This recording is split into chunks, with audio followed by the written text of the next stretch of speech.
Hello, എല്ലാവർക്കും സുഖം തന്നെയല്ലേ? ഞാനിങ്ങനെ ഇച്ചിരി പണിയായിട്ടിങ്ങനെ ഇരിക്കുക കേട്ടോ. എൻ്റെ കാലിന് നല്ല വേദന. ഒന്നുമില്ല, ഒന്ന് ചെറുതായിട്ട് വീണു.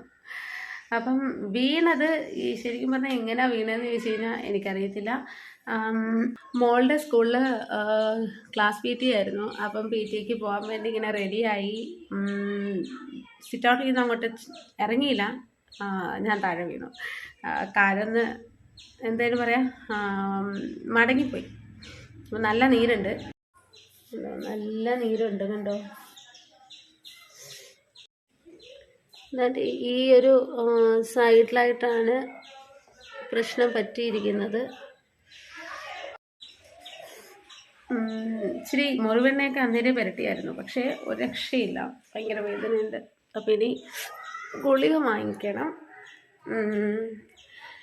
നല്ല വ്ളോഗും കാര്യങ്ങളൊക്കെ ഇടണം എന്നൊക്കെ ഇങ്ങനെ വിചാരിച്ചിരിക്കുമ്പോൾ എന്തെങ്കിലുമൊക്കെ ഒരു പ്രശ്നം വരും. അങ്ങനെ രാത്രി ഹോസ്പിറ്റലിൽ പോയി. ഇതാണ് ഇപ്പം എൻ്റെ കാലിൻ്റെ അവസ്ഥ. പ്ലാസ്റ്റർ ഇടാൻ പറഞ്ഞതാണ്, ഞാൻ കേട്ടില്ല. എന്നെക്കൊണ്ട് അവിടെ എഴുതി വെപ്പിച്ചു, നാളെ ഓർത്തോയെ വന്ന് കാണിക്കാമെന്നുള്ളത്. അങ്ങനെ എഴുതി വെച്ചിട്ട് ഞാൻ അവിടെ നിന്ന് മുങ്ങിയതാണ്. അപ്പോൾ രാത്രി ഫുൾ ഉറങ്ങിയില്ല, വേദന കാരണം നല്ല വേദനയായിരുന്നു. കാല് പൊക്കി വെച്ച് കിടക്കണമെന്ന് പറഞ്ഞിട്ട് ഇങ്ങനെ നമുക്ക് അങ്ങോട്ടും ഇങ്ങോട്ട് ചരിയാനൊന്നും പറ്റുന്നില്ലായിരുന്നു. എന്തായാലും ഓക്കെ ആവട്ടെ. എല്ലാവരുടെയും സപ്പോർട്ട് വേണം, പ്രാർത്ഥന വേണം.